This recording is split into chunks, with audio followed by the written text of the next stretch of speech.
जय जय जय जय जय राम कृष्ण हरि जय जय राम कृष्ण हरि जय जय राम कृष्ण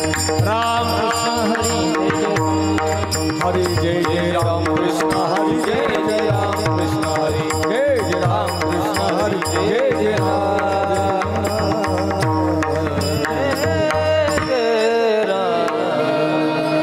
सुंदर ते ध्यान उभे विठेवरी करकटावरी करकटावरी ठेवोनिया करकटावरी सुंदर ते ध्यान उभे विठेवरी राम करकटावरी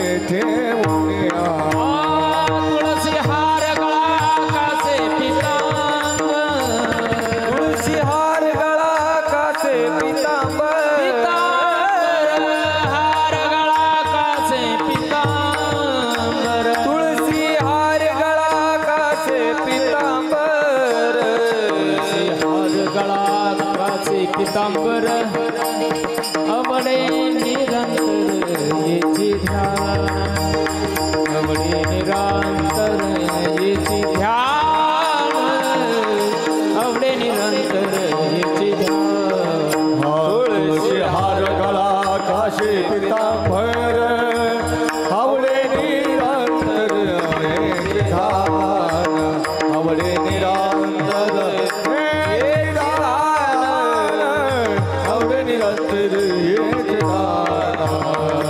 मकर कुंडले तळपती श्रवणे कंटिक तुभवनी विराजित कंटिक तुभवनी विराजित कंटिक तुभवनी विराजित मकर कुंडले तळपती श्रवणे हरि कंटिक तुभवनी विराजित कंटिक तुभवनी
पाहिन श्रीमुख पाहिन त्रिमुख अवडीने तुळसी हार गळा काचे पितांबर हार गळा काचे पितांबर पाहिन श्रीमुख आवडी पाहिन श्रीमुख आवडी तुळसी हार गळा काचे पितांबर तुळसी हार गळा काचे पितांबर आवडे निरंतर येची ध्यान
जय राम जय जय जय जय जय जय राम हरि जय जय राम हरि जय जय राम जय जय राम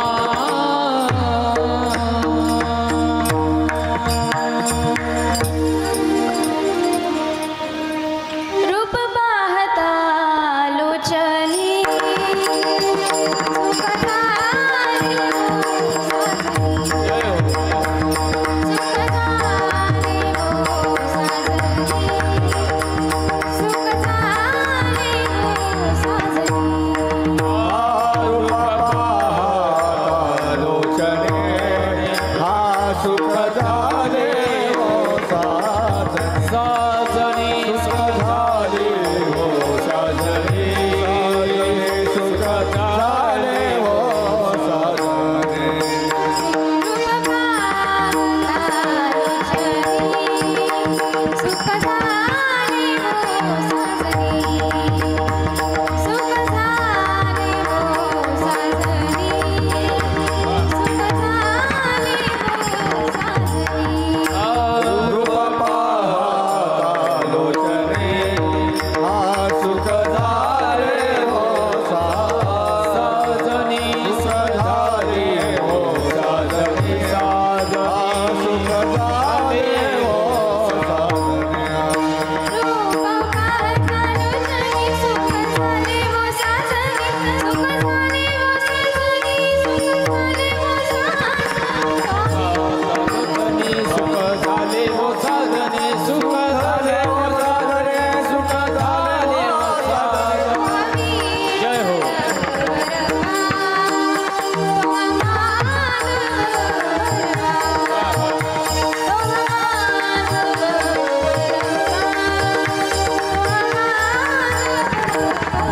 तो हरे हरे तो माधव तो माधव भगवा तो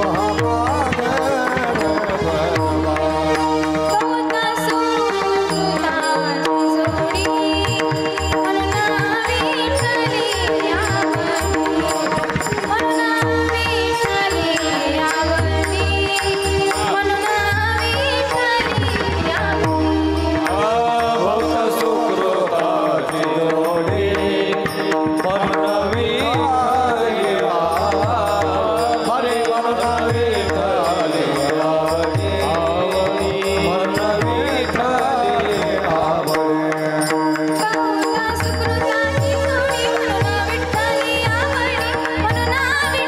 आवडी मनवी खाली आवडी सुकृताची जोडी मन विठ्ठली आवड मन विठ्ठली आवड मन विठ्ठली आवड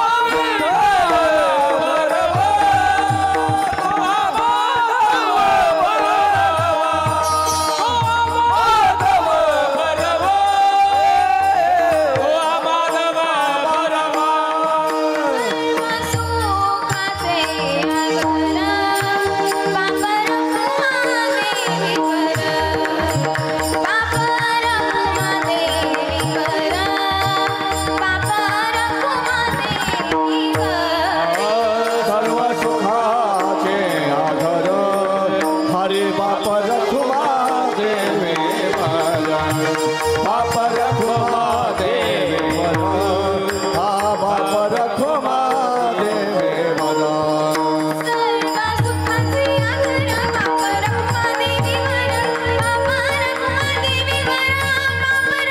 सुखाचे आगर बाप रखुमा देवे वर सर्व सुखाचे आधार बाप रखुमा देवी मला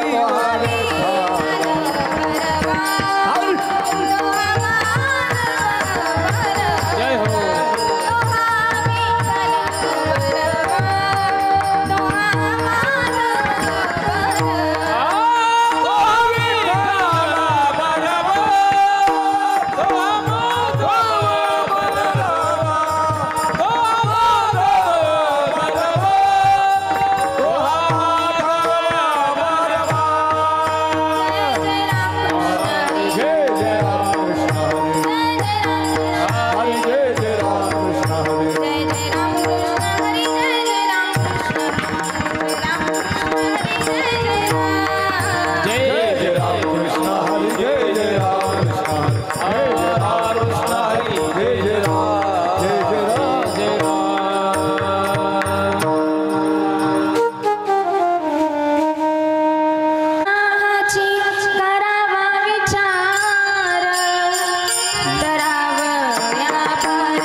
करावा विचार करावया पार भवसितो करावया पार भवसितो नाशिवंत देह जाणार सकाळ नाशिवंत देह जाणार सकाळ नाशिवंत देह जाणार सकाळ नाशिवंत देह जाणार सकाळ नाशिवंत देह जाणार सकाळ आयुष्य खातो काळ सावधान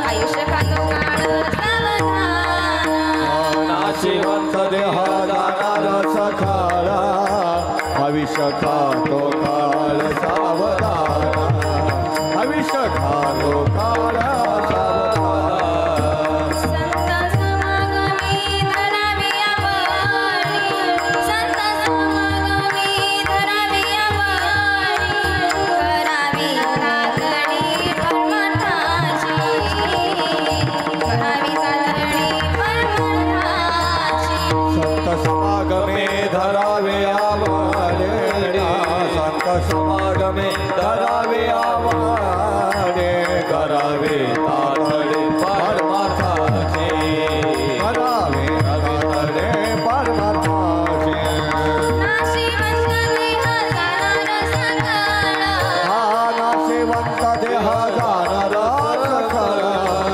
नाशिवंत देह जाणार सकाळ नाशिवंत देह जाणार सकाळ नाशिवंत देह जाणार सकाळ आयुष्य खातो काळ सावधान आयुष्य खातो काळ सावधान नाशिवंत देह जाणार सकाळ आयुष्य खातो काळ सावधान आयुष्य खातो काळ सावधान तुका म्हणे हा लोकीचा व्यवहार तुका म्हणे हा लोकीचा व्यवहार नका डोळे दुरे भरून राहो नका डोळे दुरे भरून राहो तुका म्हणे हा लोकेचा व्यवहार तुका म्हणे हा लोकेचा व्यवहार नका डोळे दुरे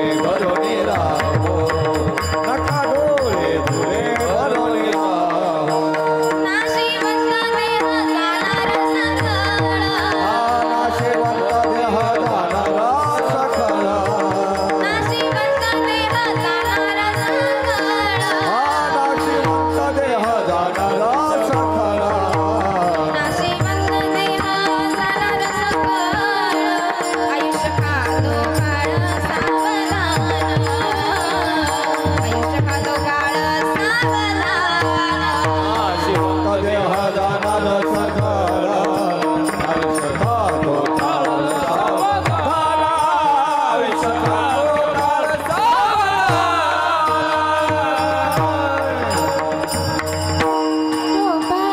रखुमार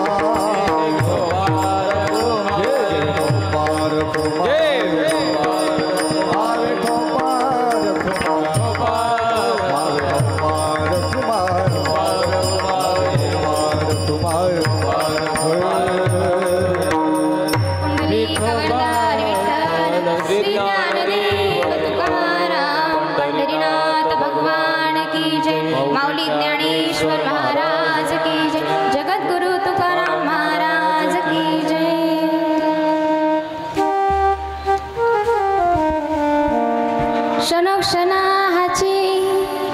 क्षणोक्षणाची करावा विचार तरावया पार भवसिंधू नाशिवंत देह जाणार सकळ आयुष्य खातो काळ सावधान संत समागम संत समागम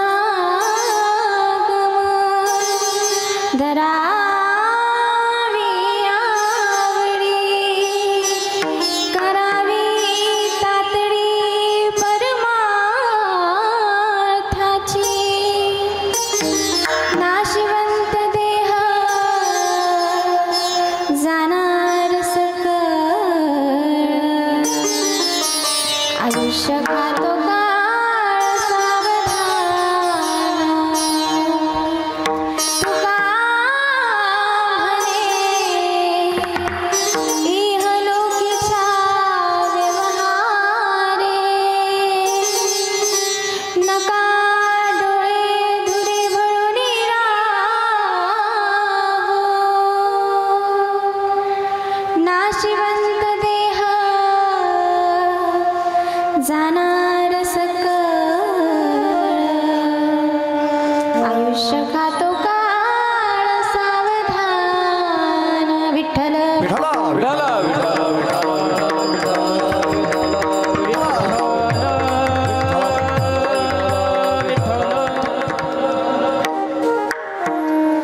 समचरण सरोजं सान्द्रनीलाम्बुदाभं जगनीतपानिं मण्डनं मण्डनानां तरुणतुलसीमाला कन्दणं कञ्चनेत्रं सदैवविलहासं विठ्ठलं चिन्तया पांडुरंगाकारो प्रथम नमन पांडुरंगाकारो प्रथम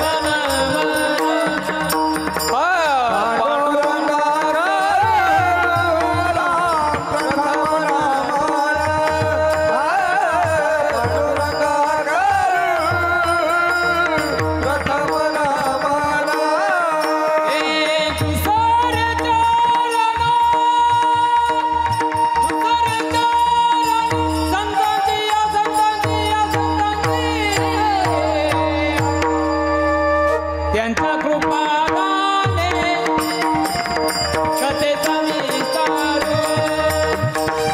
बाबाजी सद्गुरू त्यांच्या कृपाधारे कथेचा विस्तार बाबाजी सद्गुरू बाबाजी सद्गुरू दास पांडुरंगाकरू प्रथम नमन दुसरे चरण संतांची आज्ञा त्यांच्या कृपादाने कथेचा विस्तार बाबाजी सद्गुरुदास तुका तुका पांडुरंगाकारो प्रथम नामाला दुसरे चरण संतांची त्याच्या कृपादाने कथेचा विस्तार बाबाजी सद्गुरू दास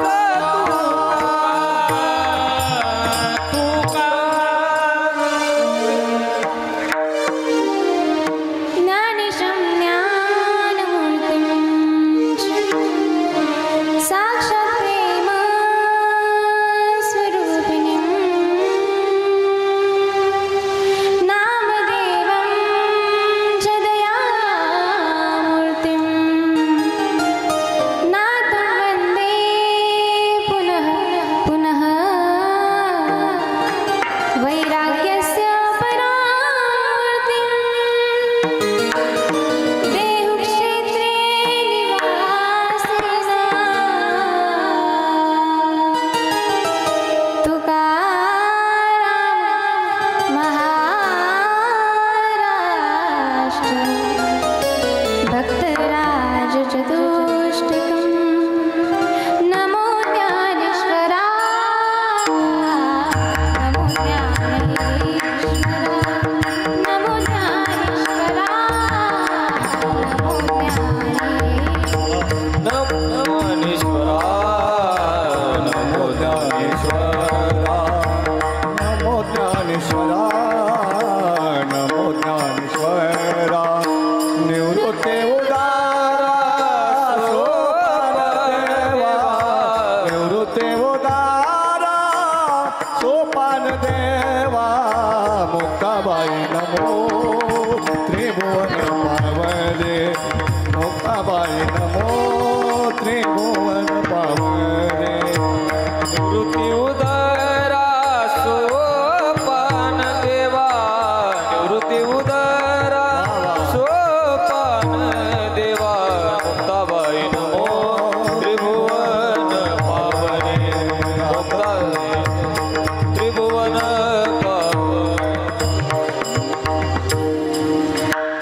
श्रीकृष्णाय वयं नमः। यं व्रव्रजन्तमनुपेतमपेतकृत्यं द्वैपायनो विरहाकातर आजुहाव पुत्रेति तन्मयतया तरवोऽभिनेदुस्तं सर्वहृदयं मुनिमानतोऽस्मि। मूकं करोति वाचालं पङ्गुं लङ्घयते गिरिं यत्कृपातमहं वन्दे परमानन्दमाधवं परमानन्दमाधवम्। गोपालकृष्ण भगवान की जय।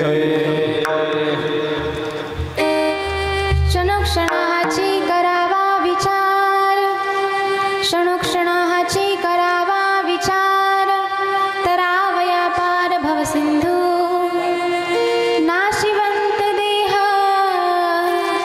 जाणार सकळ।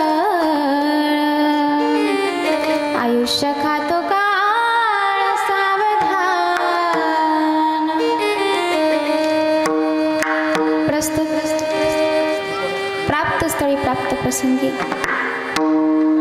कीर्तन निरूपण सेवेकरिता निवडलेला अभंग अखिल कोट ब्रह्मांड नायक करुणावर्णालय पांडुरंग परमात्म्याचे लाडके लडवाळ असणारे यशवंत कीर्तिवंत वरदवंत गुणवंत ऐश्वर्य संपन्न हिंदवी स्वराज्याचे संस्थापक राज्यधिराज छत्रपती शिवाजी महाराज यांचे धर्मगुरू असणारे वारकरी संप्रदायाच्या कलशस्थानी शोभणारे नवे नवे एक नवे दोन नवे तीन नवे चार नवे 100 नवे 200 नवे 300 नवे तब्बल 4500 अभंगांचा गाथा वारकरी संप्रदायाला पाहलं करणारे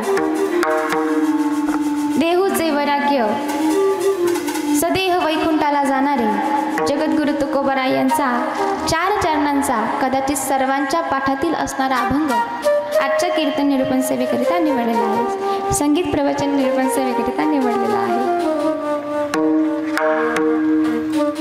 अभंग हा जगद्गुरु तुकोबाराय यांचा आहे। आज हे संगीत प्रवचन कशा निमित्ताने आहे हे सर्वांना माहीत आहे। तर आज या ठिकाणी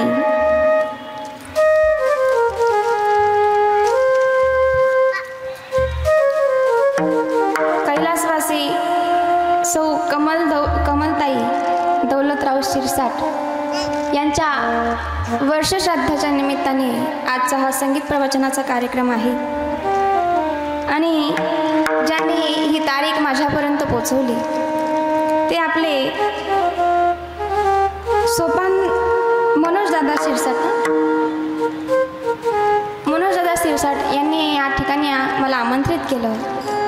त्याचबरोबर आजींचा मुलगा आहे वाटतं, तर त्यांनी या ठिकाणी संगीत प्रवचनासाठी मला उपस्थित केलं। त्याचबरोबर ज्यांनी माझं नाव सुचवलं ते आपले योगेश महाराज रसाळ, त्यांनी माझं नाव या परिवाराला सुचवलं। माझ्या जागेवर अनेक जण असे ऑप्शन्स होते, महाराष्ट्रातील नामवंत कीर्तनकार प्रवचनकार होते, तरीसुद्धा ह्या परिवाराने शिरसाट परिवाराने माझं नाव निवडलं। कारण माहीत नाही काहीतरी असेल या परिवाराशी मागच्या जन्मीचं नातं, कारण की एवढे मोठमोठे कीर्तनकार सांगितले होते योगेश दादांनी त्यांना महिला कीर्तनकारांमध्ये, तरीसुद्धा काहीतरी मागच्या जन्माचं ऋणानुबंध असतील, त्याच्यामुळे आज या ठिकाणी तुमच्या परिवाराची भेट झाली आणि या संगीत प्रवचन करण्याचा योग मला प्राप्त झाला। आजींना 3 मुलं आणि 1 मुलगी होती। आजींच्या पतींचे नाव दौलतराव रामदेव शिरसाट, त्याचबरोबर त्यांचे सुपुत्र रावसाहेब दौलतराव शिरसाट, मनोज दौलतराव शिरसाट, दत्तात्रय दौलतराव शिरसाट त्यांचा मुलगा, त्याचबरोबर सौ नंदाबाई पुंडलिक डेरले त्यांची मुलगी। आणि खरं तर योगेश दादांनी माझं नाव सोपान दौलतराव वाटपाडे प्राध्यापक आहेत ते। मी त्यांना आल्या विचारलं की ते प्राध्यापक होते, त्यांनी माझं नाव सुचवलं त्यांना, ते कुठे गेले योगेश दादा सांगत होते त्यांना अर्जंट काहीतरी मीटिंग आठवली, त्याच्यामुळे त्यांना जावं लागलं. तर त्यांनीही या कार्यक्रमासाठी माझं नाव सुचवलेलं होतं. तर त्यांचेही मनापासून आभार मानते. संगीत प्रवचनाला साथ करणारे आमचे योगेश दादा रसाळ, तेही गायनाला साथ करत आहेत. त्यांचे मनापासून आभार मानते. त्याचबरोबर आमचे लाडके, त्यापेक्षा वारकरी संप्रदायातले लाडके भाऊसाहेब बाबा या ठिकाणी उपस्थित आहेत. त्यांचेही मनापासून आभार मानते.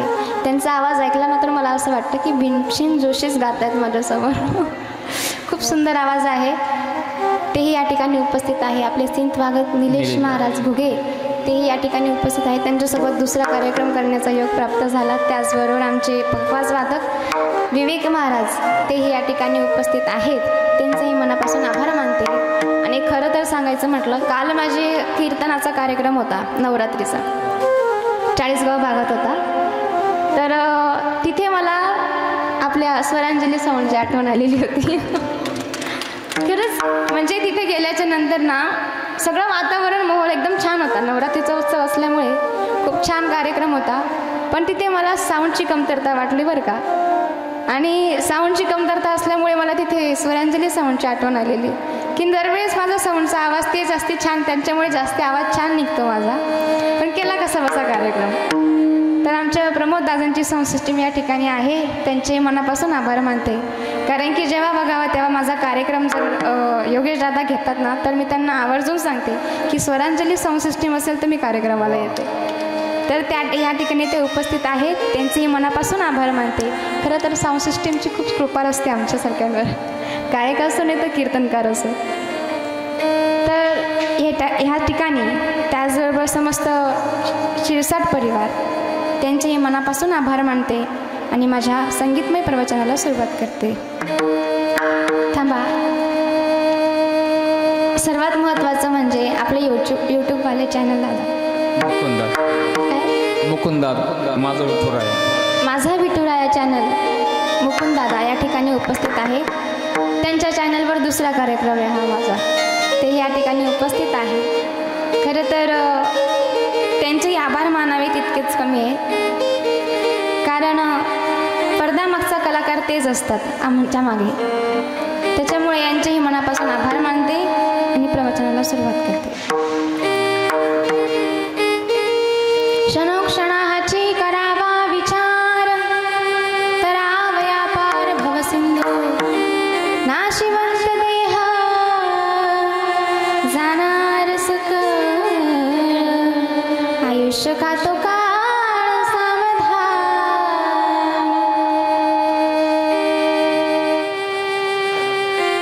आज वर्ष श्राद्ध आहे आणि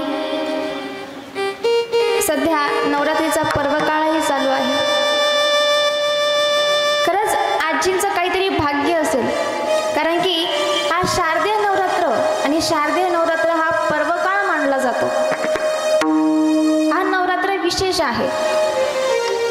कारण नवरात्र कसा असतो, नवरात्रामध्ये नवविध भक्ती केली जाते. नवविध भक्तीमध्ये आता श्रवण भक्तीला जास्त मान आहे.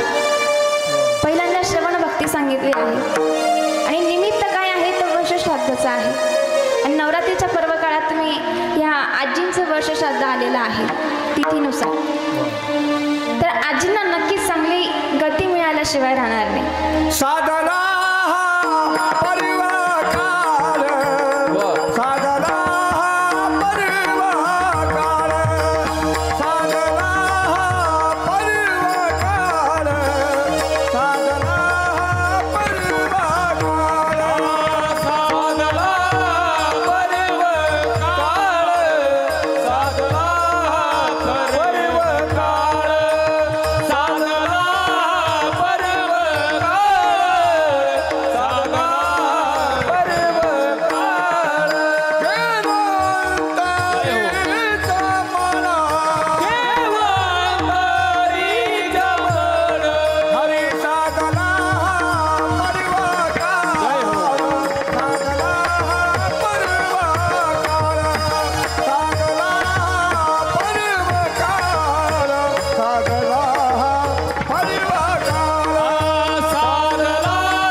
विशेष आहे बरं का. कारण नवरात्रामध्ये इतकी साधना करतात काही लोकांचं तर जाऊ द्या, जे साधू जे साधक आहेत ते नवरात्रीमध्ये जास्त साधना करत असतात. का? कारण जेव्हा नवरात्रीमध्ये जास्ती साधना करतो, जेव्हा जास्त नामस्मरण करतो, त्याला लवकर फळ प्राप्त होतं. ज्या मनात इच्छा असणार, ज्या अपेक्षा असतील मनामध्ये, त्या लवकर प्राप्त होत असतात. त्यामुळे हा नवरात्रीचा पर्व काळ फार विशेष आहे. आणि त्या नवरात्रीमध्ये आजींचं वर्षश्राद्ध बघा, मला तरी वाटतं आता जी ही शेवटची पिढी आहे, वर्षश्राद्धानिमित्ताने कार्यक्रम ठेवणारे.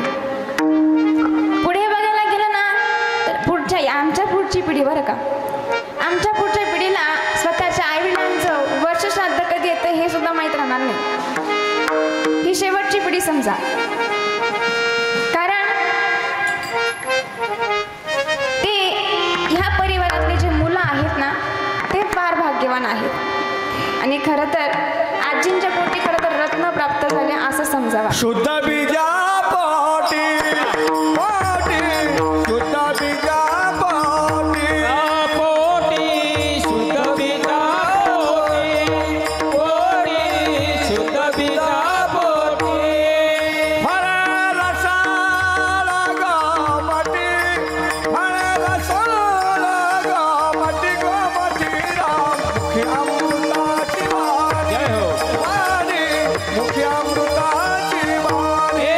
फळे रसाळ गोमटी फळे रसाळ गोमटी गोमटी मुखी अमृताची वाणी. वाणी मुखी अमृताची वाणी. शुद्ध बीजापोटी फळे रसाळ गोमटी. कारण आज हा परिवार आजींच्या ऋणातून मुक्त होण्याचा प्रयत्न करत आहे. आणि मी का म्हणाले शुद्ध बीजापोटी फळे रसाळ गोमटी? कारण असे पुत्र जन्माला यायला सुद्धा भाग्य लागतं. आणि आजींचं खरंच काहीतरी भाग्य असेल, नाही तर काही मुलं वृद्धाश्रमात नेऊन सोडतात. तसं या मुलांचं कौतुक करावं तितकं कमी आहे. आणि खरं तर आजींचं काहीतरी भाग्य म्हणावं. सौभाग्यवती असताना त्या वारल्या.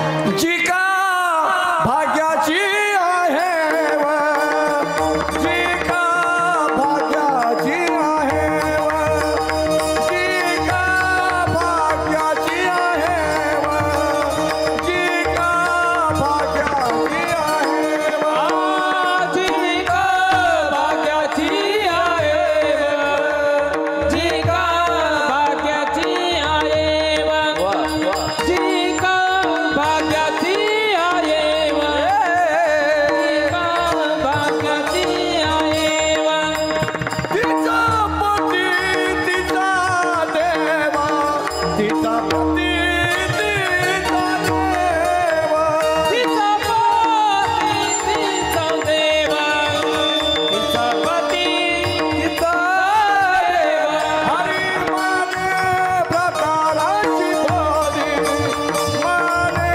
प्रकाराची बोली माने प्रकाराची बोली धन्य जगती माऊली माने प्रकाराची बोली माने प्रकाराची बोली माने प्रकाराची बोली धन्य जगती माऊली.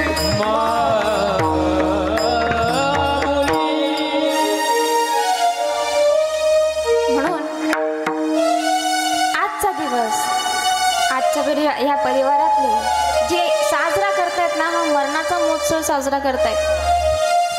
कारण ह्या परिवाराचं कौतुक करावं तितकं कमी आहे. मी तुम्हाला सर्वात पहिले सांगितलं की ही शेवटची पिढी आहे. आपल्या आईवडिलांचं वर्षश्राद्ध आणि दावं करत असतील ते. कारण ह्या परिवारामध्ये कसं आहे माहिती का, हे वर्षश्राद्ध का केलं जातं, कशासाठी केलं जातं? हे वर्षश्राद्ध केल्याने ना आज आजी सुद्धा आशीर्वाद देत असतील त्यांच्या परिवाराला, त्यांच्या पुत्राला.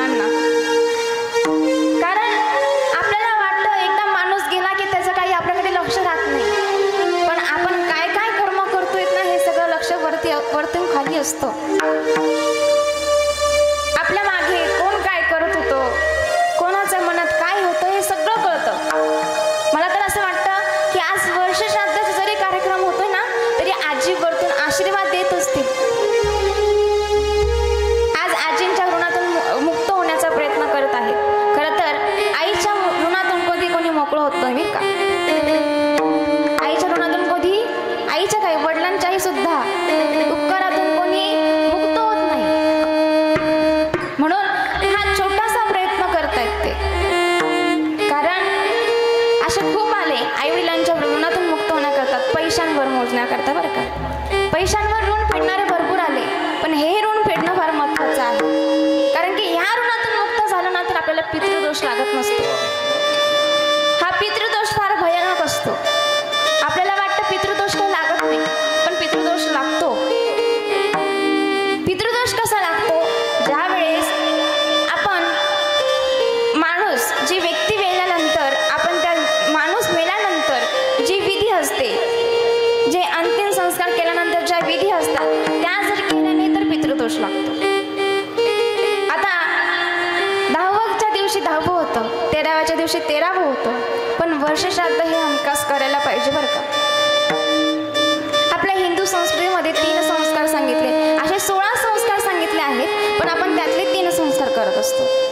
पहिला आहे बाळ जन्माला येतं. बाळ जन्माला आल्याच्या नंतर 12व्या दिवशी आपण त्याच्यावर कोणता संस्कार करतो? बोला. नामकरण संस्कार करतो. नामकरण संस्कार झाल्याच्या नंतर मुलगा किंवा मुलगी तरुण वयात आल्याच्या नंतर आपण दुसरा संस्कार त्यांच्यावर करतो. तो कोणता? विवाह संस्कार. विवाह संस्कार त्याच्यावर केला जातो. असे हिंदू संस्कृतीमध्ये 16 संस्कार आहेत, पण ते काही काही आपल्याला माहीत नाही. त्याच्यामुळे हे त्यातले 3 संस्कार आपल्यावर हमखास होत असतात. आणि शेवटचा आणि अंतिम संस्कार म्हणजे आपला मरणाचा संस्कार, म्हणजे अंतिम संस्कार होत असतो.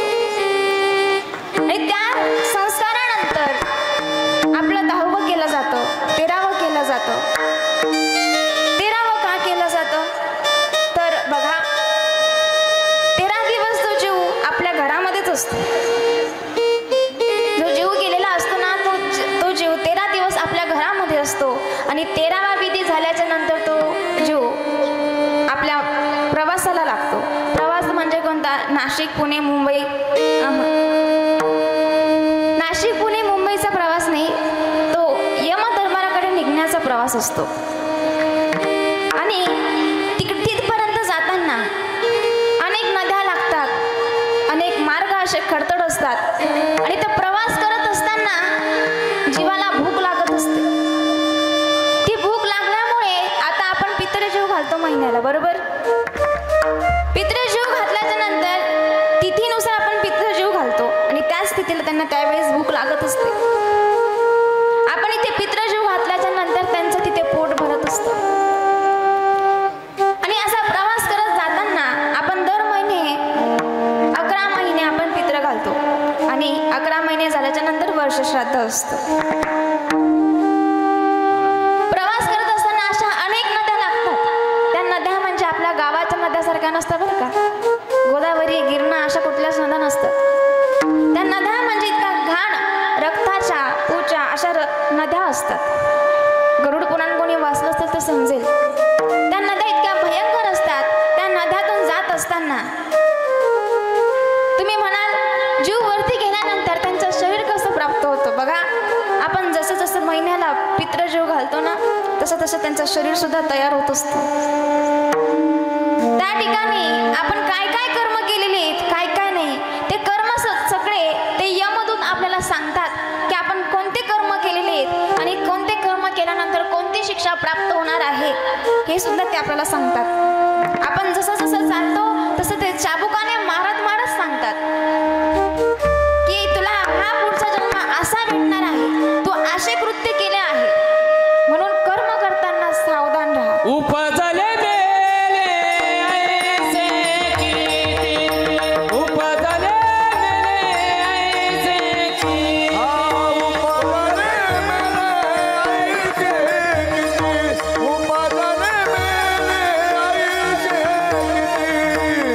कर्म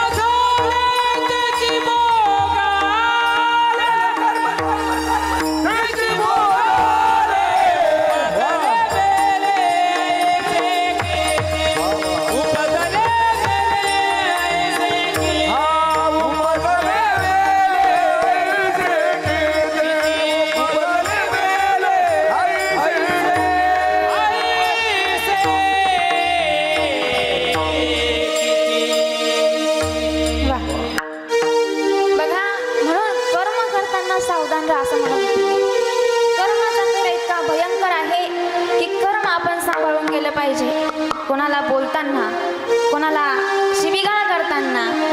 आता बघा, काहीतरी नवीनच ट्रेंड निघालेला आहे की नवीन काय जुनाच म्हणावा की लोक मांसाहार करतात. मांसाहार करणाऱ्याला फार कठोर शिक्षा आहे बरं. अहो, आपण समोरच्याचा एखादा जीव कापून खातोय, तसंच आपल्या पोटचा गोळा कोणी कापून खाल्ला तर कसं वाटेल? आपण मांसाहार करतो. मांसाहार करताना ते आपलं अन्न नाही, आपलं शुद्ध शाकाहारी अन्न आहे. मांस खाता हंस होशी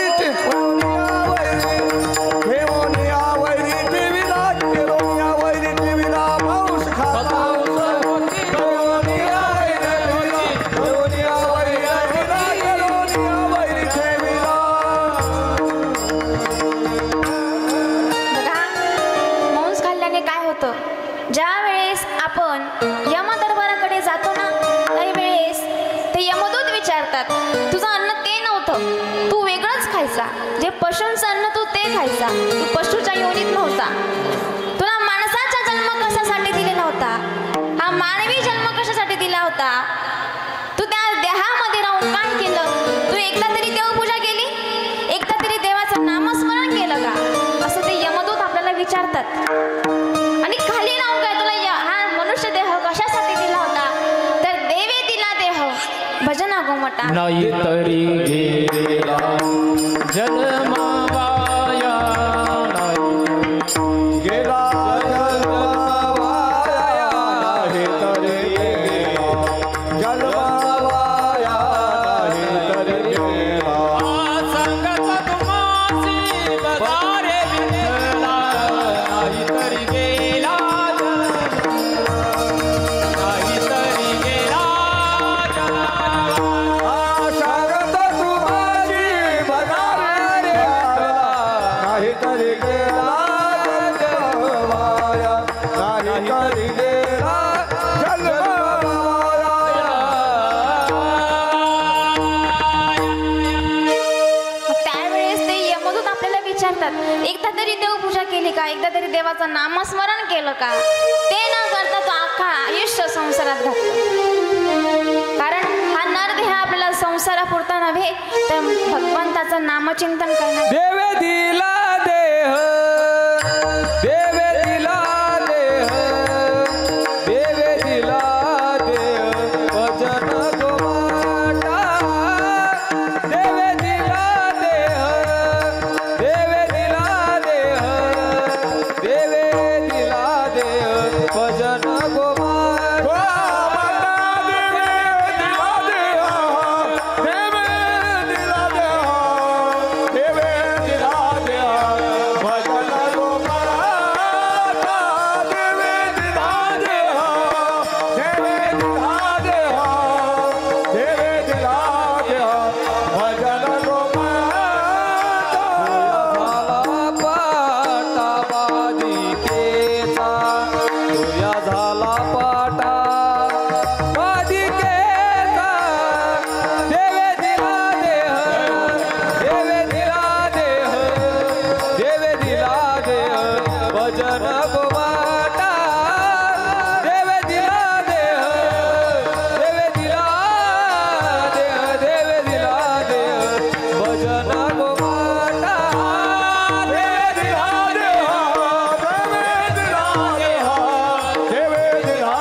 दिलेला होता, मग तो मांस खाण्यात वाया घातला, संसार करण्यात वाया घातला. बघा, मांस खाणारा कसा असतो, वरती त्याला काय शिक्षा भेटते ते सांगते.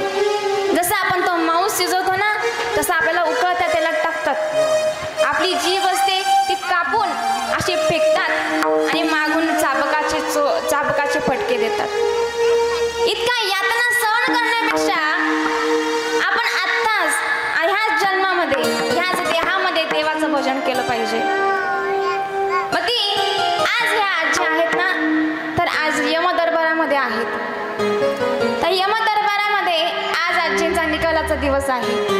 आज आजींचं ठरवलं जाईल की पुढचा जन्म कोणता मिळणार, कोणत्या योनीत भेटणार, आज ठरवलं जाईल. म्हणून आज हे पुण्याचं स्मरण करण्यासाठी, आजींचं पुण्याचं स्मरण करण्यासाठी हा कार्यक्रमाचं नियोजन या शिरसाट परिवाराने केलेलं आहे.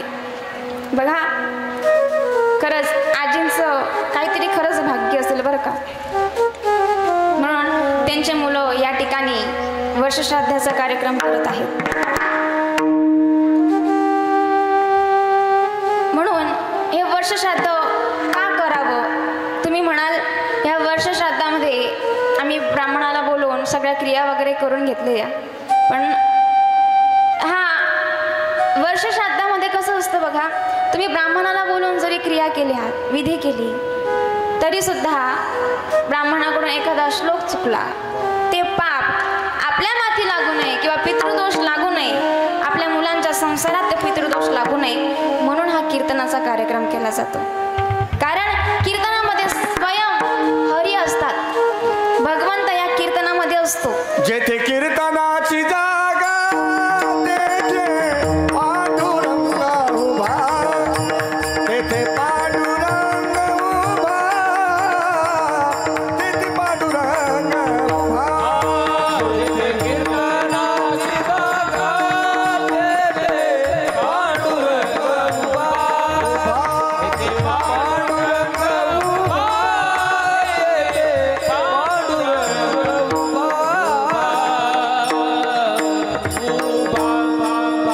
म्हणून आज हे वर्षश्राद्धाचा जरी कार्यक्रम होत असेल, हा संगीत प्रवचनाचा जरी कार्यक्रम होत असेल, तिथे स्वतः भगवंत विराजमान आहे.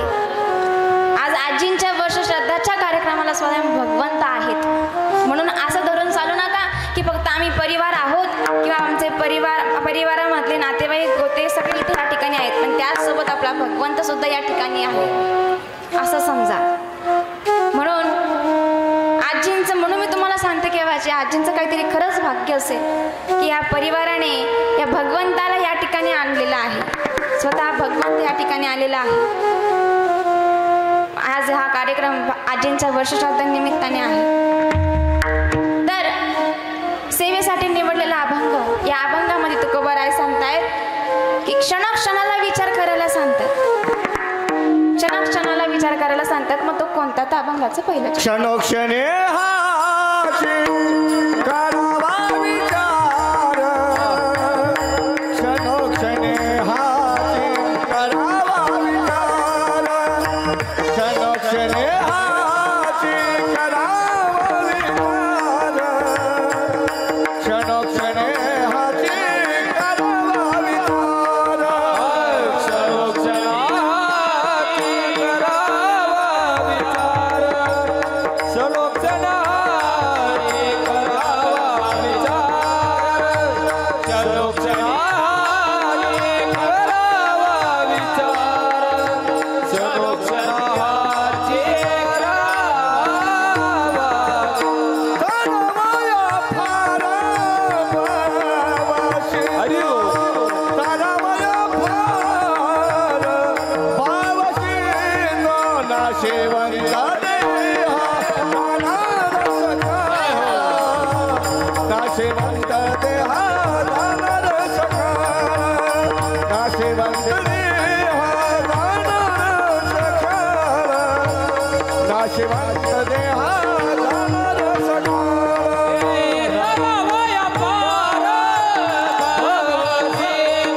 सांगतायत. तर कोणता?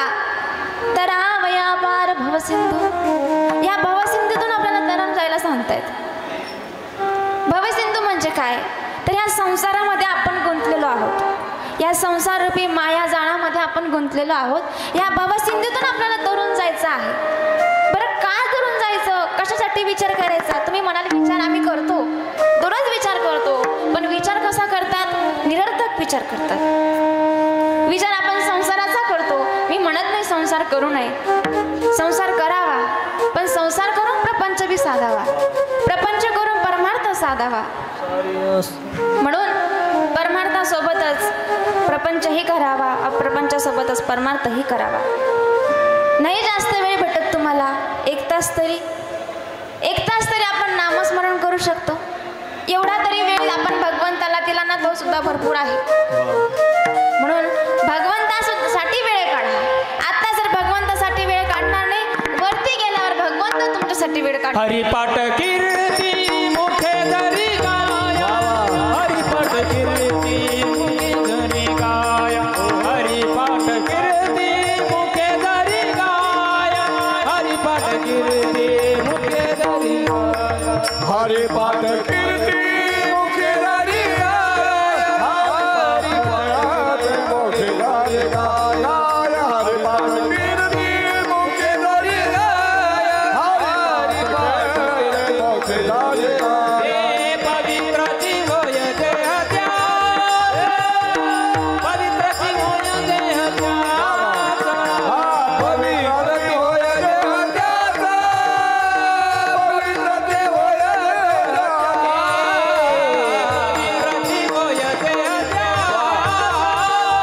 पवित्र जीवय देह त्याग,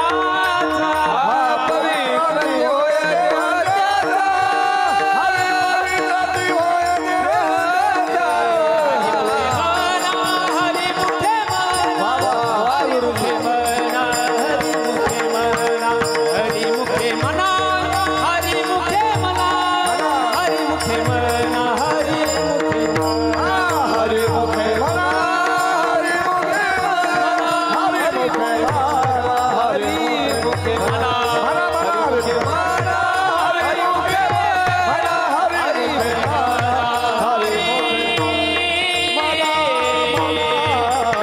ते होय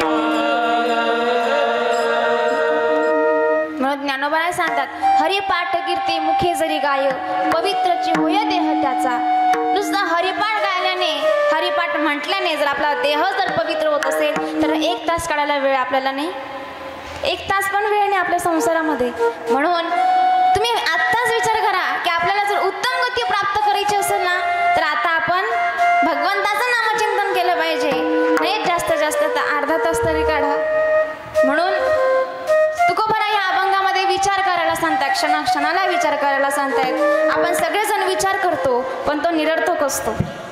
संसारातला विचार असतो, उद्या डाळीचं पीठ नाही, साखर नाही, उद्या दळण दळावं लागेल, हे असे जे विचार आपण करतो. पण हा विचार करत नाही आपल्याला पुढे गेल्यानंतर यमदरबारात जाण्यापेक्षा आपल्याला वैकुंठात जायचंय, हा विचार केला पाहिजे.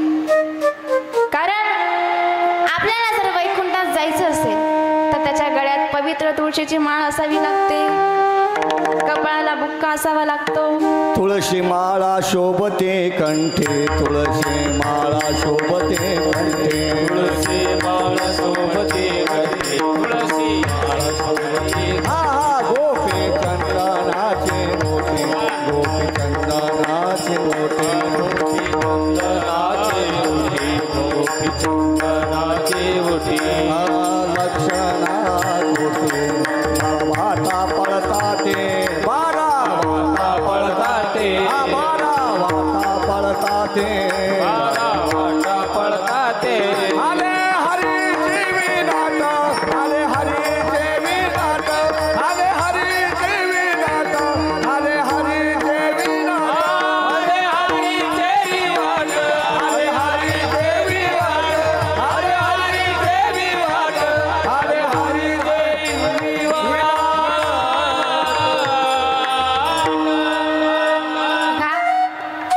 आपल्याला जर वैकुंठात जागा मिळावी असं जर खरंच अंतःकरणापासून मनापासून जर आपल्याला वाटत असेल ना, तर आपण काय केलं पाहिजे, गळ्यात तुळशीची माला धारण करायला हवी, केली पाहिजे. कारण तुळशीची माळा मी का सांगते बघा, तुम्ही लाखो रुपयाचं सोनं घ्यावं, त्याला किंमत नाही. आज भाव वाढतील तर उद्या कमी होतील, पण गळ्यामध्ये तुळशीची माळा घातली तर त्याचा निकाल, त्याचे भाव आपल्याला वरती जाऊन मिळतील. कारण आयुष्य आपलं पैसा पैसा करण्यामध्ये जातं, पण तो पैसा काही कामाचा राहत नाही. आपल्याला वाटतं माझ्याकडे एवढं आहे, तेवढं आहे, एवढं झालं पाहिजे, तेवढं झालं पाहिजे, पण नाही हो. मान्य आहे जगण्यासाठी पैसा लागतो, पण एवढं बी नाही की आपण परमार्थच विसरायला पाहिजे, भगवंतालाच विसरायला पाहिजे. कारण देणारा तो आहे, देव जशी चोच देतो तसा चाराही देत असतो. म्हणून रिकामी हाव करण्यापेक्षा, पैशांची हाव करण्यापेक्षा ना, तुम्ही भगवंताकडे काहीतरी मागा. मागा म्हणजे काय काय मागायचं भगवंताकडे, मागायला बी भगवंताकडे, भगवंताला आवडेल असं मागा. भगवंताला काही मागायचं असेल ना, तर फक्त एकच मागा की भगवंता, या संसारामध्ये जर मी आलेलो आहे ना, तर तुझा विसर पडू देऊ नको, एवढंच मला मागणं दे. आपण नको त्या गोष्टींची मागणी करतो. मागे तर ट्रेंडच निघालेला होता, एक लोटा जल सारी समस्या का हल. अरे भगवंत, तुमच्या एक लोटा पाण्यावर आहे का? नाही, ते नुसतं सांगण्यासाठी आहे, एक लोटा जल सारी समस्या का हल. म्हणून जास्त आपण कोणाची निंदा पण करत नाही. निंदा हे करणं तर फार मोठा पाप आहे, पण समाजाला जागा करणं हे आपलं काम आहे. भगवंताचंच आहे हे जल, ही भूमी, आपला नरदेह हा आपल्याला भाड्याने मिळालेला आहे. हे नरदेह सुद्धा त्याचाच आहे. म्हणून त्याची जेव्हा इच्छा असेल ना, तर आपल्याला घेऊन जाऊ शकतो.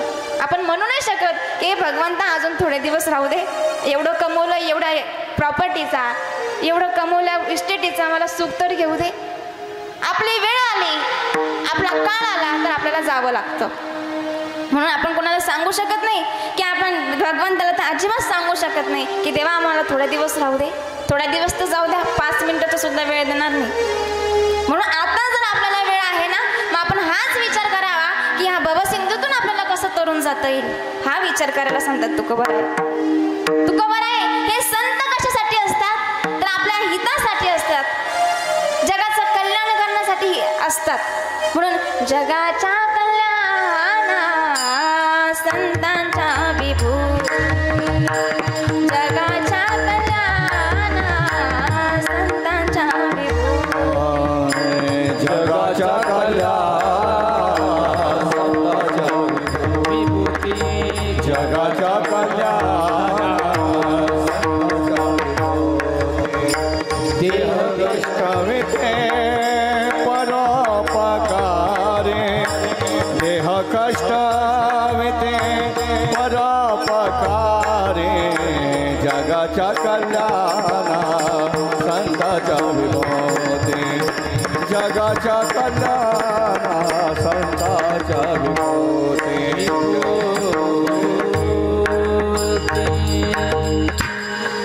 जगाच्या कल्याण संतांच्या विभूती, देह कष्टविते परोपकारे.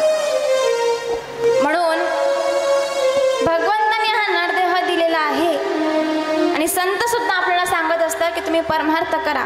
संतांनी हे वाङ्मय कशासाठी केलेलं आहे, तर आपल्यासारख्या सामान्य लोकांना जागृत करण्यासाठी. जागृत करण्यासाठी म्हणजे आपण झोपलेलो आहोत का?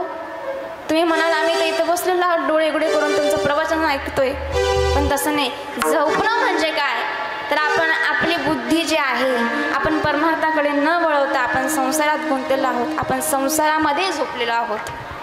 म्हणून हा संसारामध्ये झोपण्यापेक्षा ना, मी भगवंताकडे वळण घ्या, भगवंताकडे जाण्याचा मार्ग शोधा की कसा आपल्याला भगवंत प्राप्त होईल.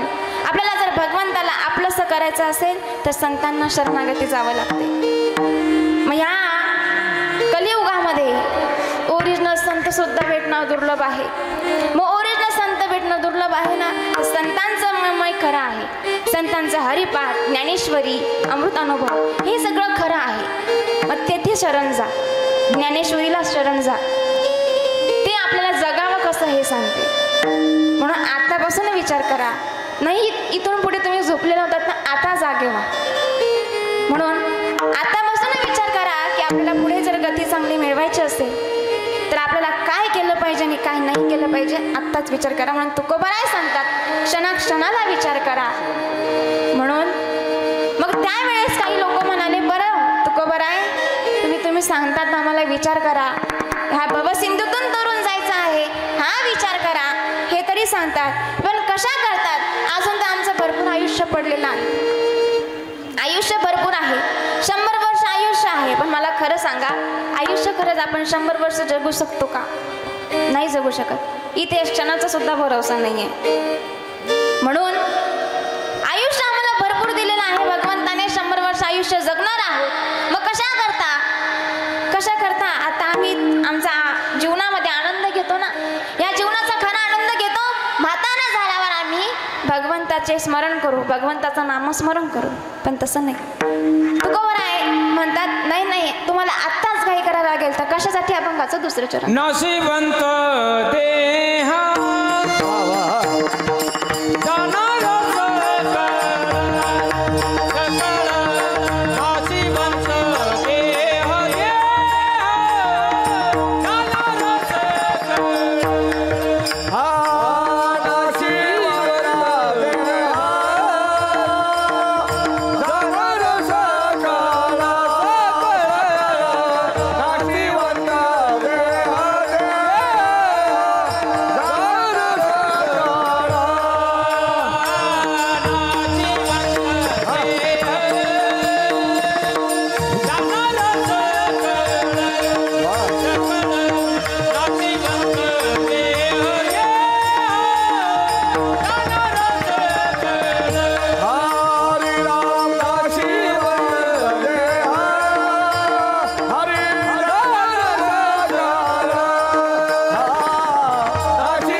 खातो काळ सावधान. काय सांगितलेलं आहे? हा देह कसा आहे? नाशवान आहे, याला कधी ना कधी जायचंच आहे. म्हणून तुम्ही आत्ताच परमार्थ करायला लागला आणि आत्ताच विचार करा की हा देह नाशवान आहे, याला कधी ना कधी जायचंच आहे. कारण जन्माला आलेला आहे त्याला कधी ना कधी मरायचंच आहे. असं कोणी नाही या जगामध्ये जो जन्माला आणि आयुष्यभर जगला, असं काही नाहीये. त्याच्या इच्छेप्रमाणे मरण झालं असं बी काही नाहीये. म्हणून जन्माला आला त्याला जायचंच आहे. ज्ञानोबराय सांगतात उपजे ते नाशे, नाशिले ते पुनरपी दिसे, हे घटिका यंत्र जैसे परिभ्रमेगा. बघा, जसा घड्याळाचा काटा फिरतो ना तसा काळ आपल्या मागे लागलेला आहे. क्षणाचाही भरोसा नाही. मी कीर्तन करता करता कधी जाईल याचाही अंदाज नाही. क्षणाला लागत दिसेनासे, क्षणाला लागत दिसेनासे, क्षणाला लागत दिसेनासे, क्षणाला लागत दिसेनासे. जरे बोला बोले देखता देखता क्षणाला लागत, क्षणाला लागत दिसेनासे हो, क्षणाला लागत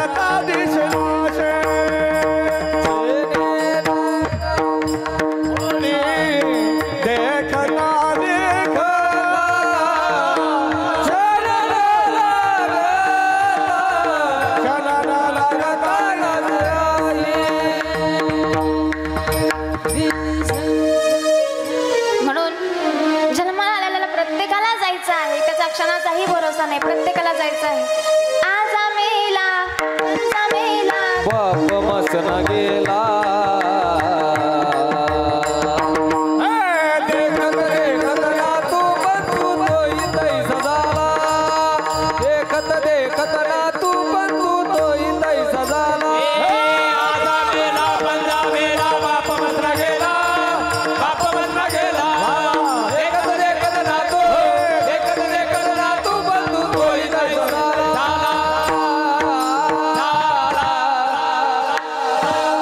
आज मेला पंजा मेला बाप मसना गेला देखत देखत ना तू बंधू तोही तैसा झाला देखत देखत ना तू बंधू तोही तैसा झाला. कारण जन्म झालेल्या प्रत्येकाला जायचं आहे, कोणी कायमस्वरूपी राहणारा नाही. म्हणून आताच विचार करा. ज्ञानोबा त्यांच्या ग्रंथामध्ये सांगतात, ज्ञानेश्वरीमध्ये सांगतात, जैसे जीर्ण वस्त्र सांडिजे मग नूतन वेडीजे तैसे देहांतर स्वीकारीचे चैतन्य नाथे. ज्या प्रकारे आपण एखादा नवीन कपडा परिधान करतो, नवीन साडी परिधान करतो, त्याप्रमाणे आपण ते जीर्ण झाल्यानंतर, जुनं झाल्यानंतर पुन्हा घालतच असतो का ती साडी, परिधान करतो का तो पुन्हा ड्रेस, तर नाही. जीर्ण झाल्यानंतर ते कपडे आपण फेकून देतो. त्या प्रकारे हे शरीर जे आहे, जोपर्यंत नवं आहे ना तोपर्यंत ठीक. एकदा जर जुनं झालं तर हे सुद्धा आपल्याला फेकून द्यावं लागतं आणि दुसऱ्या शरीरामध्ये प्रवेश करावा लागतो. मग तो शरीर कुठलाही असो, किड्या मुंगीचं असो, कुत्र्या मांजरीचं असो, नाही तर कसलंही असो, त्या शरीरात आपल्याला प्रवेश करायचा असतो. मग आपली कुठली इच्छा असून चालत नाही बरं का. आपल्या कर्मानुसार आपल्याला गती तिथे प्राप्त होत असते. म्हणून आपण कर्म चांगले करा, कारण कर्म जसे असतात तशी परतफेड भेटल्याशिवाय आपल्याला राहत नाही. जगी जीवनाचे सार घ्यावे जाणूनी सत्वर, जगी जीवनाचे सार घ्यावे जाणूनी सत्वर, जैसे जाचे कर्म तैसे फळ देतो ईश्वर, जैसे जाचे कर्म तैसे फळ देतो ईश्वर. म्हणून कर्म चांगले केले ना तर आपल्याला परत वेळ तशीच्या तशी भेटेल बरं का. म्हणून कर्म चांगलं करा. या अभंगामध्ये तुकोबराय सांगतायत, नाशिवंत देह जाणार सकळ आयुष्य का तो काळ सावधान. प्रत्येक जण या ठिकाणी कायमस्वरूपी आलेला नाही. हा देह नाशवान आहे, याच्या मागे काळ लागलेला आहे. प्रत्येक संत सांगा आपला सावध व्हा. आपण सावधान हा शब्द एकच ठिकाणी ऐकतो. मी ना ऐकला, अजून तुम्ही सर्वांनी ऐकलेला आहे. कुठं ऐकलेला आहे? सावधान. ऐकलं ना सर्वांनी? सर्वांचे लग्न झाले नाही ते? प्रत्येकाच्या लग्नामध्ये सावधान हा विषय ऐकू येतो, हा शब्द ऐकू येतो. का करतात सावधान माहिती का?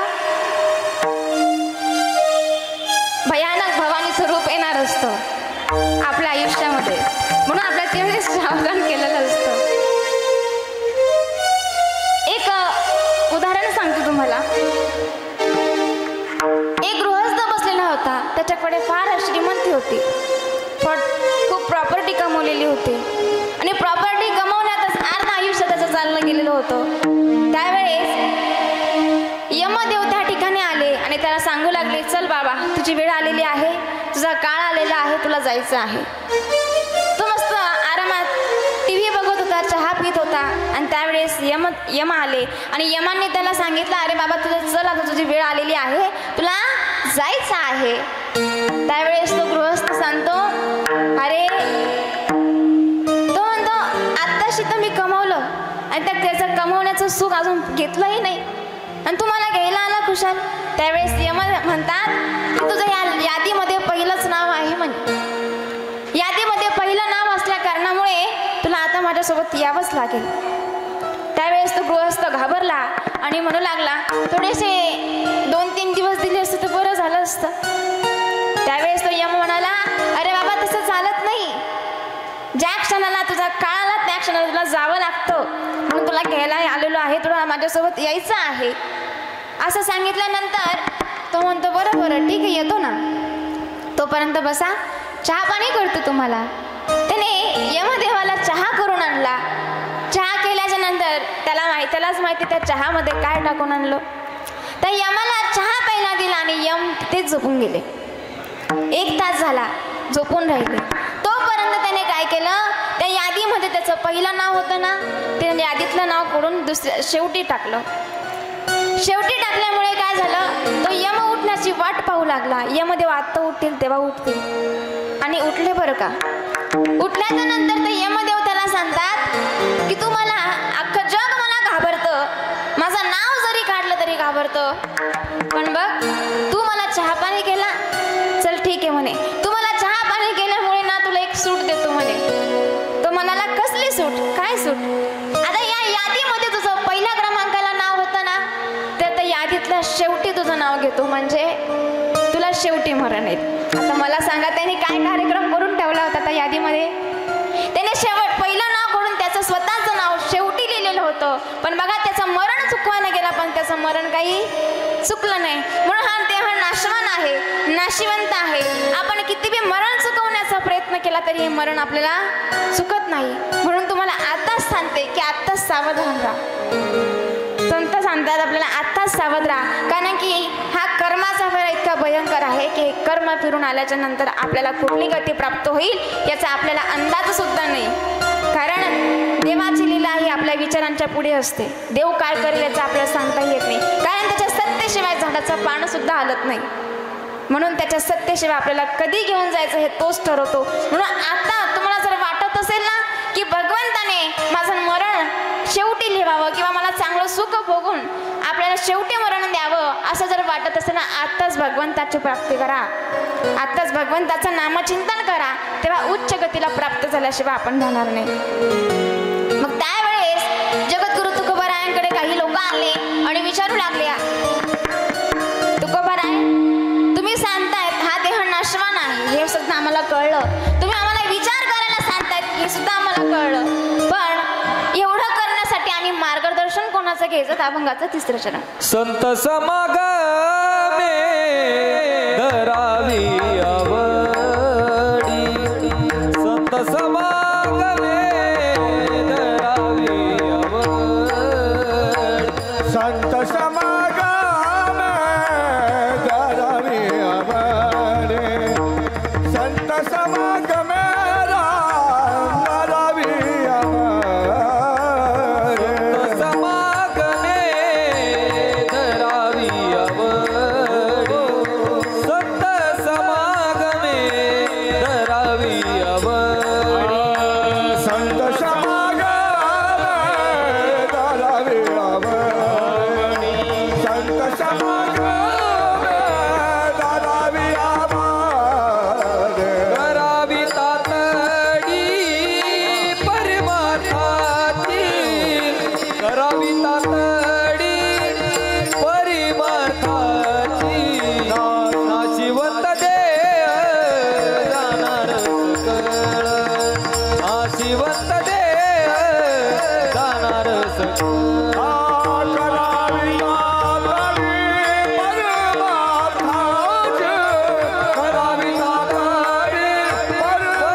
सांगताय संत समागमी धरावी आवडी करावी तातडी परमार्थाची.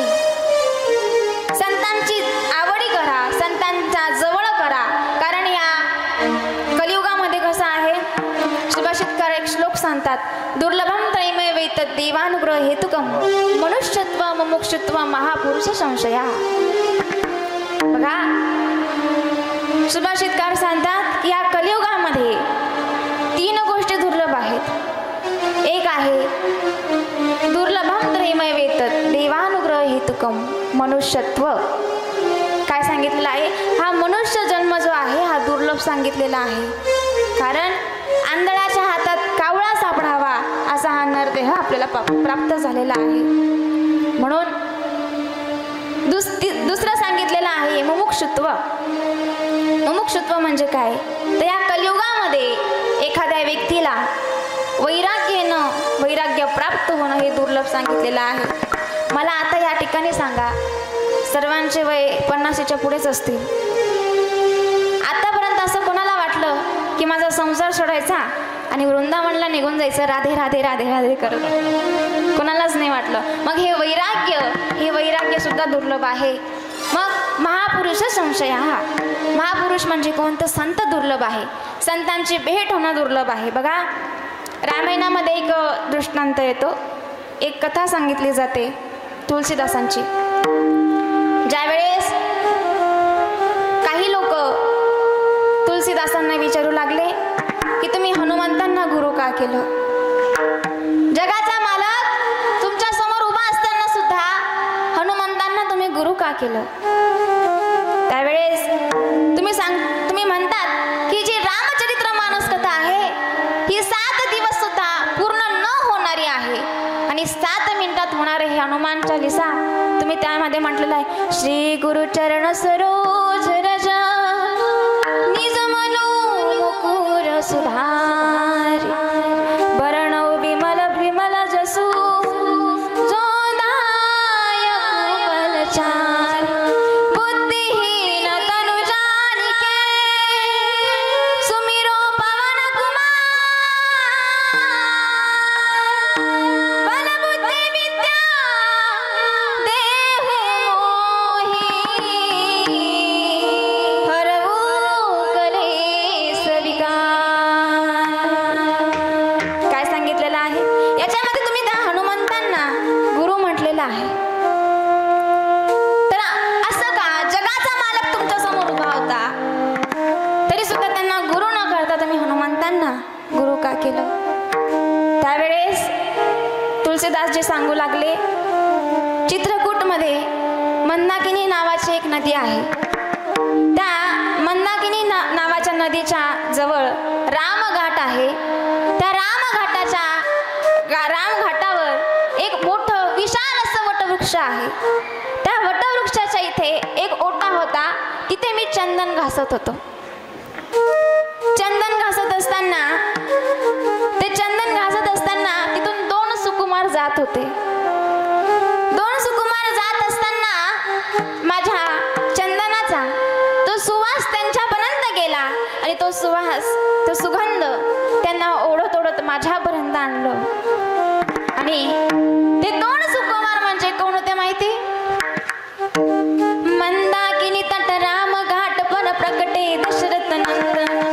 मंदाकिनी तट राम घाट पर प्रगटे दशरथ नंदन. बोले मधुर वाणी से मनोहर बाबा दे दो चंदना. काय सांगितलेलं आहे? ते म्हणतायत ते 2 सुकुमार कोण होते? ते दशरथ नंदन होते. दशरथ नंदन कोण? श्री राम प्रभू आणि श्री लक्ष्मण त्या ठिकाणी उपस्थित झाले. आणि त्या ठिकाणी आल्याच्या नंतर ते तुलसीदासांना सांगतायत की बाबा, तुमच्या चंदनाचा सुगंध इतका सुमधुर आहे, इतका सुंदर आहे की तो आमच्या अंतःकरणापर्यंत पोहोचलेला आहे. तर आम्हाला ते थोडंसं चंदन द्याल का? त्यावेळेस तुलसीदासजी म्हणतात की नाही, मला तुम्ही माझ्या नामचिंतनामध्ये आक्षेप देऊ नका, तुम्ही मला त्रास देऊ नका. माझ्यासारखे इथे चंदन घासणारे अनेक साधू बसलेले आहेत, चंदन घासत आहेत. त्यामुळे मला तुम्हाला चंदन द्यायचं नाही, मला माझं नामचिंतन करू द्या. असं सांगितल्यानंतर प्रभू रामचंद्र परत बोलू लागले की बाबा, थोडंसं चंदन दिलं नाही काही होणार नाही. कारण की तेव्हा देवाचा परिचय नव्हता, तुलसीदासांना देवाचा परिचय नव्हता. त्यामुळे ते सांगू लागले देवा बाबा थोडंसं तरी चंदन द्या. ऐकलं नाही. मग प्रभू रामचंद्रांनी परीक्षा घ्यायला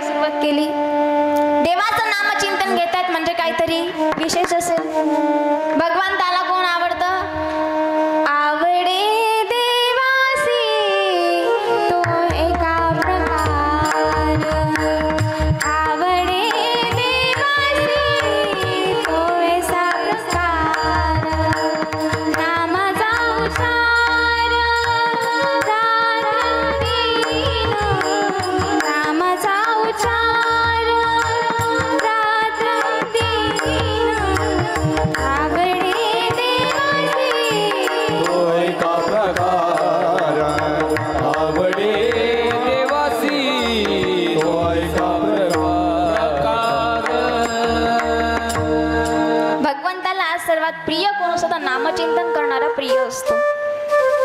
मग भगवंताने परीक्षा घ्यायचं ठरवलं. त्यावेळेस विचारू लागले, बरं बाबा, तुम्ही म्हणताय कोणत्या देवाचं नामचिंतन करतायत? असं विचारल्यानंतर प्रभू रामचंद्रांनी विचारलं. त्यावेळेस सुद्धा तुलसीदासजी म्हणतायत, मला तुम्ही त्रास देऊ नका, माझ्या देवाचं नामचिंतन करू द्या. बरं ते बी जाऊ द्या, तुमच्या देवाने आतापर्यंत तुम्हाला भेट दिली का? त्यावेळेस तुलसीदासजी म्हणतात, नाही, पण माझा देव मला एकदा तरी भेटायला आल्याशिवाय राहणार नाही. असं सांगितल्यानंतर बरं, मला तुमच्या देवाचं तरी नाव सांगतात का? मला सांगा, ज्या देवाचं तुम्ही नामचिंतन करत आहात तो देव आतापर्यंत तुम्हाला भेटायला आला नाही. भेटायला तर जाते, तुम्हाला त्यांनी दर्शन सुद्धा दिलं नाही. मग कशाला करतात त्या देवाची उपासना, कशाला करतात त्या देवाचं नामचिंतन? असं सांगितल्यानंतर किती दुष्ट आहे तुमचा देव, किती कठोर आहे. असं बोलल्यानंतर तुलसीदास हात जोडून सांगतात की माझ्या देवाला असं म्हणू नका, कारण माझा देव निष्ठुर नाही. मग कसा आहे तुमचा देव सांगा ना. मग असं सांगितल्यानंतर तुम्ही माझ्या देवाला निष्ठुर म्हणू नका, तुमचा पाय पडतो. तरी सुद्धा प्रभू रामचंद्र स्वतःलाच म्हणतायत, तुमचा देव फार निष्ठुर आहे, असं आहे तसं आहे बोलू लागले. मग असं बोलल्यानंतर बरं ठीक आहे, माझा देव निष्ठुर नाही, पण मला देव माझा भेटायला आल्याशिवाय राहणार नाही. माझा भगवंत कसा आहे, कृपाळू आहे, कृपाळू आहे माझा भगवंत. त्याच्यामुळे तुम्ही त्याला वाईट म्हणू नका, निष्ठुर म्हणू नका. त्यावेळेस असं बोलल्यानंतर बरं ठीक आहे. त्यावेळेस जे चंदन घासत होते ना तुलसीदासजी, त्या ओट्यावरचं चंदन बोटाने भरलं आणि त्यांच्या कपड्याला लावलं आणि आपल्याही कपड्याला लावलं. एवढा सगळा गोंधळ चालू असताना त्या ठिकाणी अनेक साधू संत त्या ठिकाणी उपस्थित झाले. गोंधळ झालेला होता आणि त्याचसोबत ज्या वटवृक्षाच्या खाली चंदन घासत होते ना, त्याच वटवृक्षावर हनुमंत सुद्धा बसलेले होते.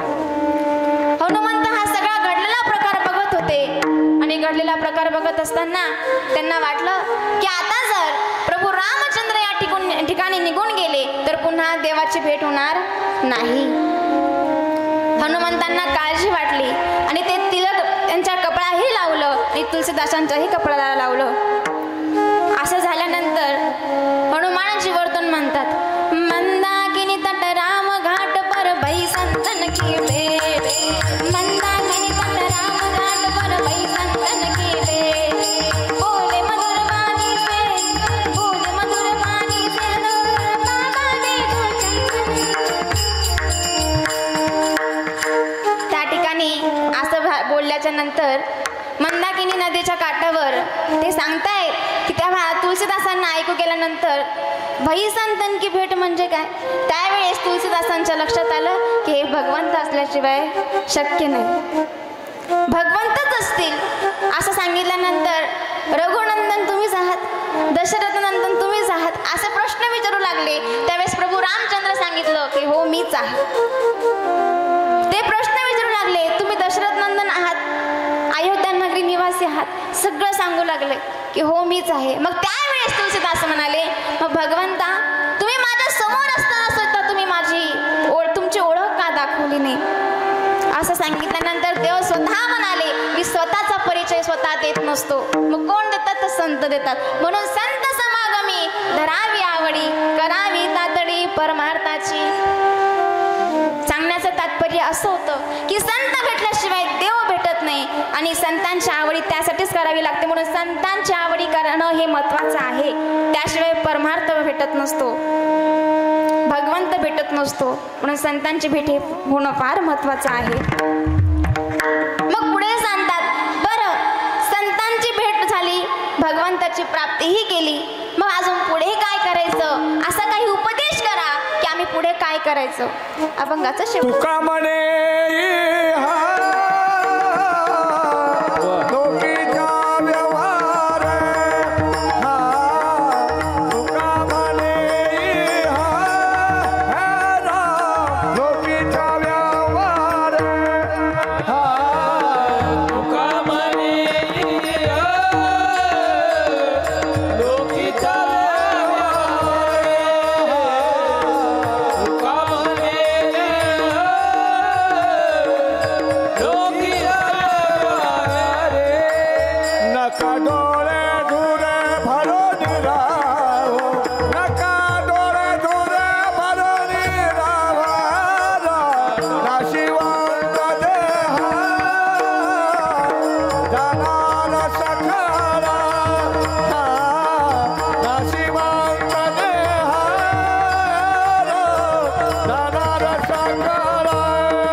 ह्याच्यामध्ये तुका म्हणे इह लोकीचा व्यवहार नका डोळे दुरे भरवडी राव. इह लोकीचा व्यवहार या कलियुगामध्ये अंतःकरणामध्ये डोळ्यामध्ये अहंकार रूपी नावाचा धूर भरून होऊ देऊ नका, म्हणजे परमार्थ करायला सोपं जाईल. अहंकार कसा आहे माहिती का? या अहंकारामुळे आपल्याला परमार्थ सुचत नसतो. आपल्याला असं वाटतं माझ्याकडे भरपूर आहे, आपल्याला असं वाटतं देवाला पैसे जरी दिले, देवाला एखादा पैसे ठेवून नवस जरी केला तरी आपण चांगलं आयुष्य काढू शकतो. पण तसं नाही बरं का. आपण जन्माला येतो, 5 दिवसानंतर पाची पूजली जाते ना, तेव्हा सटवाई येते. ती सटवाई आपलं नशीब, आपल्याला येणारं पुढे भविष्य सगळं लिहून जाते, आपलं मरण सगळं लिहून जाते. म्हणून आपण मोठे झाल्यानंतर किती बी पैशांचा मास दाखवला, किती अहंकार दाखवला तरी तो काही उपयोगाचा नाही. म्हणून पैसा जर कुठे खर्च करायचा असेल ना तर सत्य कार्याला करा. द्यायचंच असेल ना पैसा, तुम्हाला जर खूप अहंकार असेल, खूप पैसा झाला असेल ना, तर एखादी सत्याची पावती फाडा. एखादा सप्ताह कुठे चालू असेल, कुठे कथा चालू असेल, तिथे द्या. ते सत्य कर्म आहे. म्हणून त्या सत्यकर्माला जर सहाय्य झाल्यानंतर भगवंताकडे लिखापटी होत असते बरं का. याने पैसे रिकामे तमाशात उधळले की सत्यकर्मामध्ये उधळले, तिथे लिखापटी होते. म्हणून सत्यकर्माला अहंकार नावाचा धूर हा आपल्या डोळ्यामध्ये राहू देऊ नका.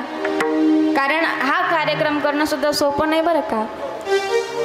हा जर पैसा जर असत ना अशा कार्यक्रमाला लागला तर कुठेतरी चांगली गती प्राप्त झाल्याशिवाय राहत नाही. कारण ज्या जीवासाठी हा कार्यक्रम केला गेला त्याच्या सुद्धा जीवाला शांती आणि आपल्या सुद्धा मनाला शांती भेटत असते. म्हणून असे सत्य कर्म करायला काही हरकत नाही. आज आजींचं वर्षश्राद्ध होतं. आजींच्या या परिवारामध्ये कोणाची आई तर कोणाची पत्नी तर कोणाची बहीण या परिवारातून हरवलेली आहे. बघा, आई जाण्याचं दुःख आपल्याला तेव्हाच कळतं ज्या वेळेस आपली आई आपल्यासोबत नसते. कारण प्रत्येक सुखदुःखात आपली आई आपल्याला हवीशी वाटते, आपली पत्नी हवीशी वाटते. मग आज सुद्धा कुठलं कार्य असेल, दिवाळी असेल, सण उत्सव असतील, गणपती असतील, आता मागे गणपती गेले, या परिवारामध्ये प्रत्येकाला असं वाटत असेल की आता आपली आई असली असती तर बरं झालं असतं.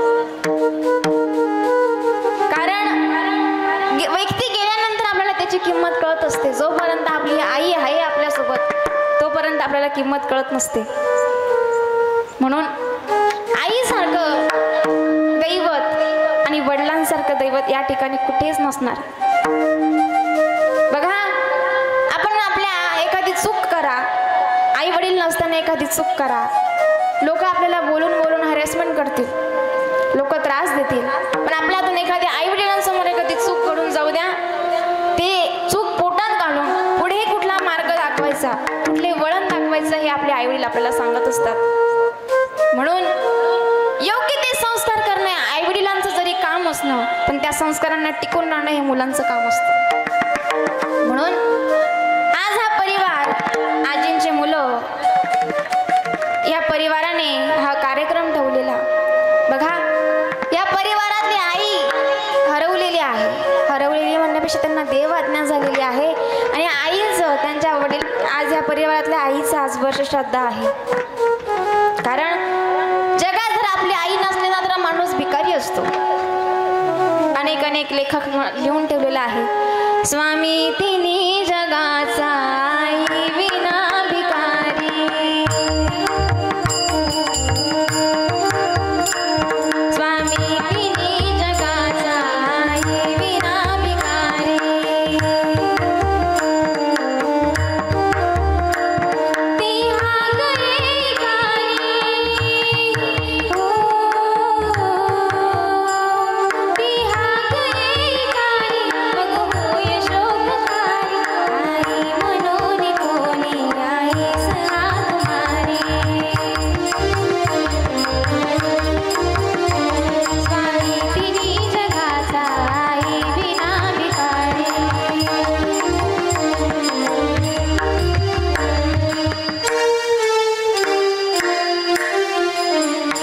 वा, खूप छान. बघा, आई जर आपल्या आयुष्यात नसेल तर माणूस भिकारी असतो. कारण आपल्याकडे करोडो रुपयाची संपत्ती असू द्या, हो, कितीही असू द्या, कितीही पैसा असू द्या, पण त्या श्रीमंतीला त्या पैशांना किंमत नाही. कारण की आईला जेवढी किंमत आहे तेवढी त्या पैशांना सुद्धा नाही. म्हणून आपण अनेकदा म्हणतो, काही लोक, काही मुलं आपल्या कधी कधी रागात म्हणून जातात की अगं, तू जरी माझ्यावर उपकार केले असते तरी तुझे उपकार असे फेडेल का मी, फक्त एकदा मोठा तर होऊन जाऊ दे, एकदा कमवत दे. पण खरं शक्य आहे का तिच्या ऋणातून मोकळं होणं? तिच्या ऋणातून मुक्त होता येत नाही. म्हणून आईचे उपकार कधी आपण फेडू शकत नाही, वडिलांचेही कधी फेडू शकत नाही. म्हणून आईचे उपकार अनंत उपकार आहेत आपल्यावर. कारण ज्यावेळेस आई आपल्याला जन्म देते ना, त्यावेळेस मरणस्थानी यातना स्त्रीला भोगाव्या लागतात, एका आईला भोगाव्या लागतात, जे की त्याचं वर्णन सुद्धा कोणी करू शकत नाही. त्यावेळेस जेव्हा बाळ जन्माला येतं, त्यावेळेस असं म्हटलं जातं की त्यावेळेस बाईचा दुसरा जन्म होत असतो. कारण ज्यावेळेस आपला जन्म होतो त्यावेळेस डॉक्टर सांगतात दोघांपैकी एकाला वाचवता येईल. त्यावेळेस बापाला विचारलं तर बाप सांगतो की नाही, दुसऱ्यांदा प्रयत्न करता येतील पण मला माझी बायको पाहिजे. बाकीच्यांना, नातेवाईकांना विचारलं, भावाला विचारलं की एक तर दोघांपैकी एकालाच वाचवता येईल. त्यावेळेस भाऊ सुद्धा सांगतो मला माझी बहीण पाहिजे, मुलगा पुन्हा येईल. पण जगामध्ये एकमेव अशी आईच असते, आईला विचारल्यानंतर मला माझं बाळ पाहिजे, मला माझी किंमत नाही, मी जगली नाही तरी चालेल पण मला माझं बाळ पाहिजे, हे एकमेव आईच असते म्हणणारी. अख्खं जग म्हणेल की नको मला माझी बहीण पाहिजे, पण आपली एकमेव आईच म्हणेल की मला माझं बाळ पाहिजे. म्हणून आईच्या ऋणातून मुक्त होता येत नाही. आईचे उपकार आपल्याला आई माझी मायेचा सागर दिला तिने जीवनाला दार. आई वडील माझे काय सांगचे उपकार जीवनात वाटे किती अंतो त्यांचा दार. आई माझी मायेचा सागर दिला तिने जीवनात तळपत्या उन्हात रखरखत्या रानात राहिली माझ्या साठी तू कष्टाच्या गावात. हे राहिले माझ्यासाठी तू कष्टाच्या गावात. मोठा वर्गात कधी खडे तुला उपवास ओल्या मातीत कालगम उडवले काटचे पास. आई माझी मायेचा सागर दिला तिने जीवनात नदीची चांदणी तुझ चंद्राची कोरा नदीची चांदणी तू ग चंद्राची गोर. शीतल तुझी छाया मला हवी जीवनभर. हरी शीतल तुझी छाया हवी जीवनभर. शीतल छायेमध्ये उभा आयुष्य जगेन. आई देवा पायी मी ग आई तुला कमी भागेन. आई माझी मायेचा सागर दिला तिने जीवनात.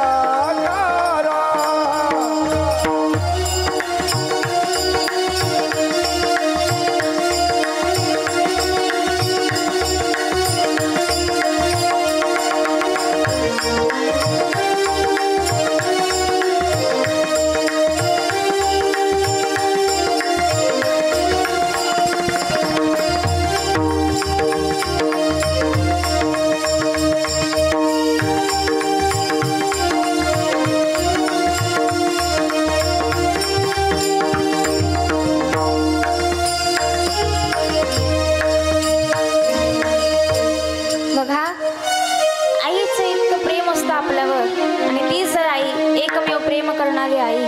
बघा, आपल्यावर प्रेम करणारे अनेक भेटतील पण आईसारखं प्रेम करणारं आपल्याला पुन्हा कधीच भेटणार नाही. म्हणून काही मुलं ज्यांना आई नसते ना ते असे म्हणतात, संक्रांती आलं का पतंगा रे पतंगा थोडासा तू थांब रे. आई माझी देवा घरी निरोधीला सांग रे. उद्या माझा वाढदिवस साजरा करवे मुखी अमृताचा घास भरवी नको रे. मुखी अमृताचा घास भरवी नको रे. म्हणून आईचे अनंत उपकार आपल्यावर आहे. मी तुम्हाला आई विषयावर दिवसभर जरी सांगितलं ना तरी कमी आहे. म्हणून आईचे उपकार कोणी फेडू शकत नाही. आई तुझ्या मूर्ती वाणी आई तुझ्या मूर्ती वाणी या जगात मूर्ती नाही. आई तुझ्या मूर्ती वाणी या जगात मूर्ती नाही. अनमोल जन्म दिला आई तुझे उपकार मिटणार. अनमोल जन्म दिला आई तुझे उपकार मिटणार. अनमोल जन्म दिला ग तुझे उपकार मिटणार नाही. अनमोल जन्म दिला